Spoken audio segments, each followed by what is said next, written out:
Serait-il possible de rencontrer et d'interviewer les officiers rebelles actuellement arrêtés? Je dois vous répondre que, en principe, ces officiers auraient dû être passés immédiatement par les armes. Et je crains que vous n'ayez pas le temps de le faire, car je crains que demain soir, à cette heure-ci, ils ne soient exécutés après qu'ils nous aient donné les renseignements nécessaires. Du général Medbouh, du général Mustafa, du général Bougrine, du général Hammou, en tant qu'officiers généraux. Il s'agit principalement ensuite, et ma liste n'est pas limitative, il s'agit du colonel Ababou qui est mort, du colonel Feniri, du colonel Boubri et d'un certain nombre d'autres dont j'ai oublié le nom, mais dont la liste sera communiquée. ما زال اليوم تنفيذ حكم الإعدام في 10 من الضباط الذين تزعموا حركة التمرد الأخيرة، وهؤلاء الضباط هم الجنرال حمو والجنرال بوغرين والجنرال حبيبي والجنرال مصطفى والكولونيل شلواطي والكولونيل فنيري والكولونيل بوبري والكولونيل عمي والكولونيل بلبصير والكوماندو المانوزي. وقد تم تنفيذ حكم الإعدام في هؤلاء المتآمرين في الساعة 11:15 من صباح اليوم بإحدى المعسكرات القريبة من مدينة الرباط.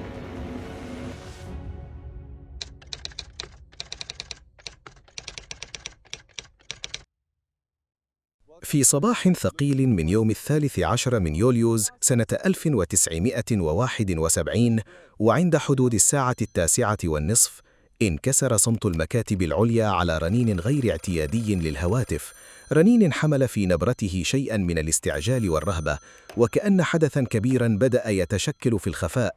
وخلال لحظات قليلة كانت التعليمات قد وصلت إلى كبار الموظفين، خصوصا أولئك المرتبطين بالجيش والأمن والصحافة القريبة من دوائر القرار. أوامر مباشرة وواضحة، لكنها خالية من أي تفسير، تفرض الاستعداد الفوري وانتظار ما سيأتي. تحرك مصورو الإذاعة الوطنية ووكالات الأنباء بسرعة، ودخلوا في حالة ترقب صامت، بينما تلقى الوزراء بدورهم مكالمات مقتضبة تأمرهم بالتوجه إلى ثكنة عسكرية مهجورة، مكان اعتادوا المرور بجانبه في طريقهم نحو شاطئ مدينة تمارا، دون أن يعرفوا هذه المرة سبب هذا الاستدعاء المفاجئ. وفي الوقت نفسه كانت الطريق الساحلية الرابطة بين الرباط وتمارا قد أغلقت بالكامل، ولم يعد يسمح بالمرور إلا للسيارات الحكومية والشخصيات المعروفة، وكأن المجال يعزل بعناية عن أعين الآخرين. ومع توالي الدقائق بدأت الشخصيات تتجمع فوق ربوة مطلة على المعسكر، وجوه متوترة ونظرات متبادلة يغلب عليها القلق، وصمت ثقيل يلف المكان، صمت لا يخفي ما يدور في الأعماق بقدر ما يكشفه. فقد كانت ذاكرة الأيام الثلاثة الماضية من الانقلاب لا تزال حاضرة بقوة، حتى أن بعض الحاضرين كانوا يغمضون أعينهم بين الفينة والأخرى، لا بحثا عن الراحة بل هروبا من صور لم تبرح أذهانهم، غير أن فتح الأعين كان يعيدهم فورا إلى مشهد لا يقل قسوة. على بعد يقارب 300 متر كانت حشود من الجنود تتقاطر في نظام صارم، يحملون أسلحة مختلفة ويصطفون في هدوء أمام 10 أعمدة نصبت بعناية، أعمدة ثابتة بدت وكأنها تنتظر لحظة محددة سلفا، لحظة سيجلب فيها 10 ضباط اعتبروا المسؤولين الرئيسيين عن الانقلاب. وكان المشهد كافيا ليزرع رجفة عميقة في القلوب ويجعل الأنفاس تتسارع والأعصاب تتوتر، بينما يظل الجميع مشدودين إلى تلك المسافة القصيرة التي تفصلهم عن حدث يدركون أنه لن يكون عاديا. وفي خضم هذا الترقب المشحون بدأت سيارات الإذاعة والتلفزة تصل تباعا، محملة بالمعدات والموظفين، ليأخذ المشهد تدريجيا طابعا منظما تختلط فيه الرسمية بالرهبة، وكأن كل شيء يهيأ للحظة توثيق لا تقل ثقلا عما يسبقها. وبين الحاضرين كان هناك من ينظر إلى ما سيحدث بعين مختلفة تماما، رجال يدركون في قرارة أنفسهم ويؤمنون أن فشل الانقلاب هو الذي وضعهم في موقع المتفرج. أما لو كتب له النجاح لكانوا هم الآن المربوطين إلى تلك الأعمدة، وهم من ينتظر الرصاص.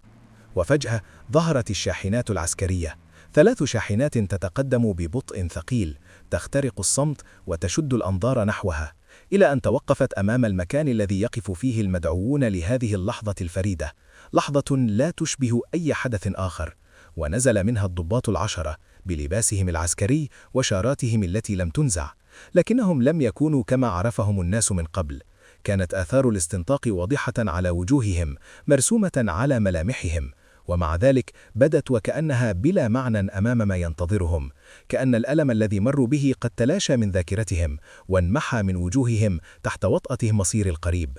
وبينما كان الضباط 10 يقتادون لمصيرهم المحتوم، برز أحد الضباط وهو الكولونيل الشلواطي، حيث توجه ببصره نحو الوزير الأول آنذاك أحمد العراقي، ثم بصق عليه وقال له: لقد أخطأت وسأدفع الثمن، ولكنك ستلحقني عاجلا. لحظة قصيرة لكنها كانت كافية لتجعل كل الأنظار تتجه نحوه، فقد تحول في تلك اللحظات إلى مركز الاهتمام. رجل يقف على حافة النهاية لكنه لا يبدو منهارا.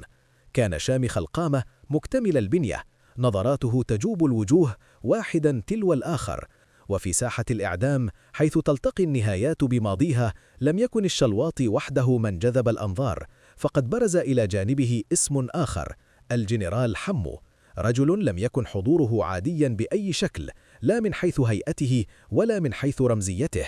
كان ضخم البنية بشكل لافت، قامته الشاهقة توحي وكأنها تنافس الأعمدة التي نصبت للإعدام. حضوره الجسدي وحده كان كفيلا بأن يجعله محور الأنظار. لم يتوقف حمو عن الالتفات نحو الجهة التي تقف فيها الشخصيات المتفرجة، نظرات متكررة حادة تبحث عن وجه بعينه أو عن تأكيد لشيء يدور في ذهنه.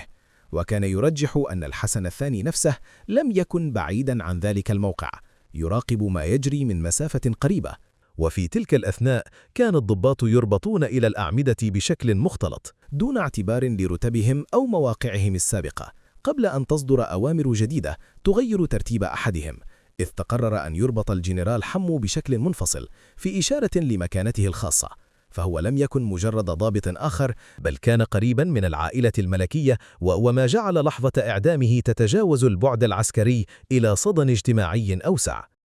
ومن بين كل الوجوه أيضا تلك التي وقفت على حافة النهاية، ظلت قصة الكولونيل محمد الفنيري من أغرب القصص وأكثرها التباسا.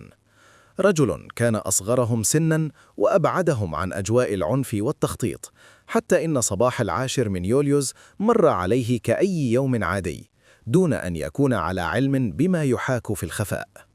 لكن مع حلول ذلك المساء المشؤوم، وبينما كان الكولونيل أعبربو يوزع الأدوار في لحظات مرتبكة ومشحونة، التفت إلى الفنيري فجأة قائلا له إنه عين وزيرا للداخلية، وأمره بالتوجه فورا إلى الرباط لتولي مهامه. فاستجاب الفنيري وتوجه بالفعل إلى وزارة الداخلية، غير أن تلك اللحظة القصيرة من الصعود السريع لم تدم، إذ سرعان ما انهار كل شيء ليجد نفسه معتقلا وينتقل من موقع وزير معين إلى متهم في قلب العاصفة. وفي خضم التحقيقات تتقاطع الروايات حول ما جرى للكولونيل الفنيري بعد اعتقاله، حيث تشير بعض الشهادات إلى أنه نقل إلى المكان الذي كان فيه الجنرال أحمد الدليمي، بحيث أسندت إليه مهمة استنطاق المتهمين، وهناك يرجح أنه فارق الحياة تحت التعذيب، في سياق ما سيوصف لاحقا على لسان الملك الحسن الثاني بالتجاوزات. ومع ذلك لم تتوقف القصة عند هذه النهاية، بل أخذت منحا أكثر قسوة وغرابة، إذ تشير نفس الروايات إلى أن جثته أحضرت صباح يوم الإعدامات ليربط إلى عمود الإعدام إلى جانب الجنرالات الآخرين، كأنه لا يزال حيا، وكأن المشهد يجب أن يكتمل بكل تفاصيله مهما كانت الحقيقة. وفجأة دوت أوامر الجنرال أفقير إلى فرقة الإعدام للاستعداد إلى إطلاق النار، فتسارعت دقات القلوب وارتفعت الحناجر وكأنها على وشك أن تقفز خارج الصدور. في تلك اللحظة الفاصلة طغى اسم الله على كل شيء، كان الجنرال بوكرين المربوط إلى عموده أول من كسر هذا الصمت حين صدح بصوته القوي: عند الله نلتقي. لقد كان الجنرال بوكرين من أبرز الضباط الذين عرفهم الجيش المغربي، رجل اشتهر بالأدب والاتزان والكفاءة،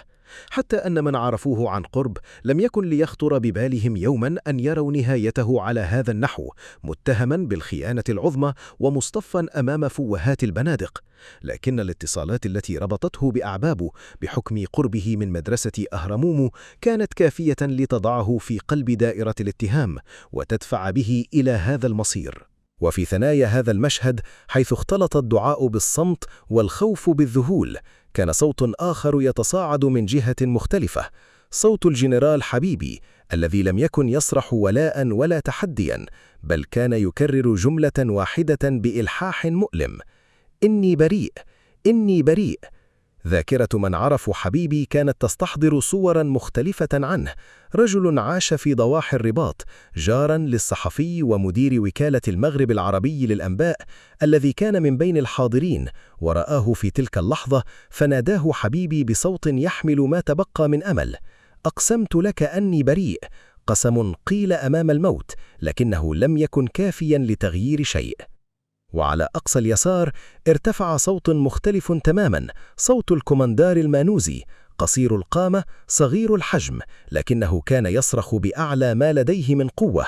تحيا الجمهورية، تحيا الجمهورية. صرخة بدت وكأنها تنتمي إلى معركة مختلفة تماما عن تلك التي تدور في هذه اللحظة، إذ كان الوحيد تقريبا الذي يواجه مصيره بشعار سياسي صريح لا بإعلان الولاء.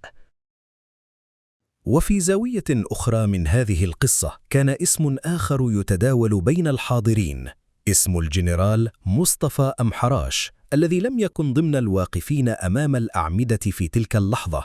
لكن حضوره كان قائما من خلال ما يروى عنه، إذ تشير مصادر مقربة من الأوساط الحكومية إلى أنه منذ اعتقاله عشية السبت 10 من يوليوز دخل في حالة صلاة متواصلة، وكأنه انفصل عن كل ما حوله،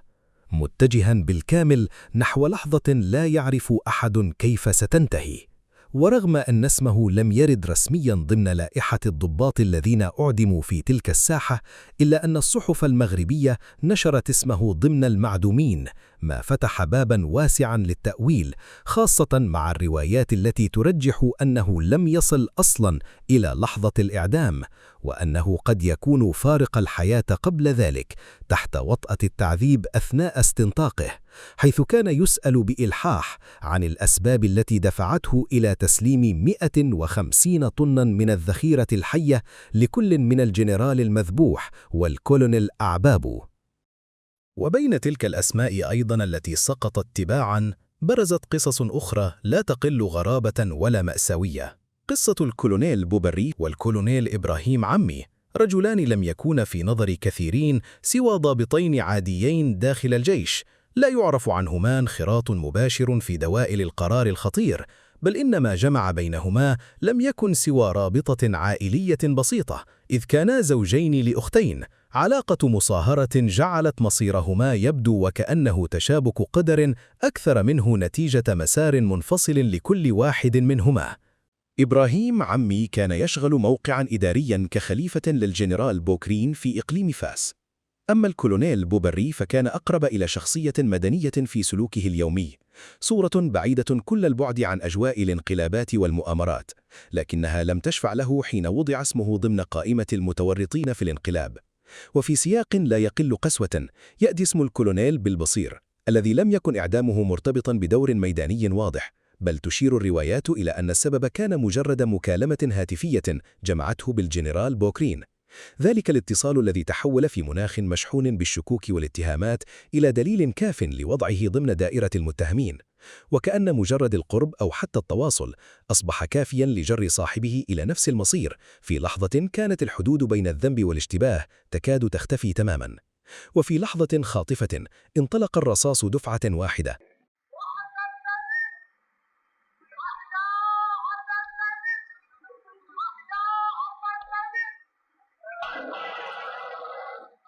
وما إن دوت الطلقات حتى اهتز المكان على وقع عشرات الرصاصات الناطقة بالموت. لم تترك خلفها سوى صمت ثقيل، صمت لم يكن اختياراً، بل فرض نفسه على الجميع، حتى على المتفرجين الذين شعروا وكأن الرصاص قد اخترقهم أيضاً واستقر في أعماقهم.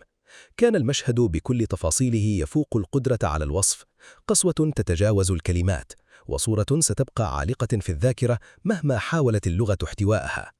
وبعد مغادرة الحاضرين الذين عاينوا الإعدام بشكل مباشر عند 1 زوالاً، لم يكن المشهد قد انتهى في نفوس من حضروه، بل بدأ يتحول إلى صدمة جماعية، إذ عاد كثير ممن شهدوا تلك اللحظات إلى بيوتهم وهم في حالة انهيار، يتقيؤون، يبحثون عن أطباء أو يلجؤون إلى المهدئات علهم يخففون من وطأة من رأته أعينهم، في حين كانت أمواج الأثير تستعد لنقل نفس الصدمة إلى ملايين المغاربة، لا بالصورة هذه المرة بل بالصوت الذي لا يقل وقعاً.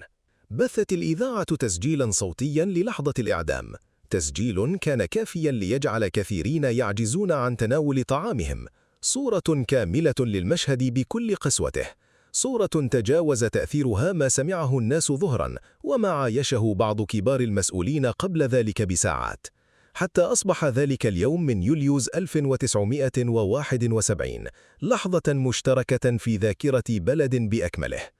وبنفس الدقة التي انطلقت بها رشاشات فرقة الإعدام، بدأ مسار آخر يتشكل في الخفاء، مسار لا يقل حسماً، لكنه هذه المرة لم يكن في ساحة المعركة، بل في ساحة الرواية، حيث باشر الإعلام الرسمي بتوجيه مباشر من الملك الحسن الثاني عملية تطويق للأخبار وإعادة صياغة للوقائع وتقديم رواية جاهزة عما حدث في ذلك 10 من يوليوز الدامي.